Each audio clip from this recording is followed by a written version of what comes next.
আপনারা ভালোবাসা নিয়ে এত সুন্দর অভিনয় করতে পারেন। আচ্ছা কেন? আমি একটু শুনতে চাই। আপনারা কেন এত অভিনয় করেন? একটা মানুষরে ঠকাইতে আপনাদের এত ভালো লাগে?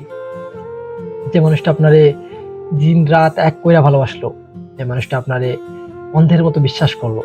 মানে যেটা যখন যাই বলছো, শুনছে, বিশ্বাস করছে, মেনে নিচ্ছে। তার সাথে কেন?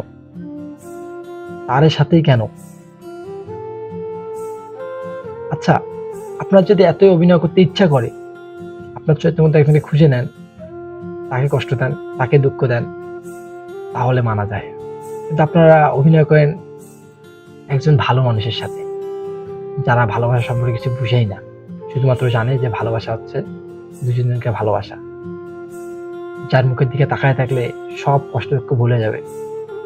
আমি বুঝি না যে এত ভালো অভিনয় আপনারা কই থেকে শিখছেন? যারা অভিনেতা তারাও তো এত সুন্দর অভিনয় করতে পারে না। আপনারা এত সুন্দর অভিনয় কেমনে পারে? আসলে মানুষের কষ্ট দিয়ে না ভালো থাকা যায় না। আপনারা একজনের কষ্ট দিচ্ছেন, একদিন দেখবেন আপনারাও কষ্ট পাবেন। আপনিও সেম কষ্টই পাবেন, সেম দুঃখই পাবেন। তখন বুঝবেন যে আপনি আসলে কত বড় ভুল করছিলেন একজনের কষ্ট দিয়ে। তখনই বুঝবেন, তার আগে কখনোই বুঝতে পারবেন না।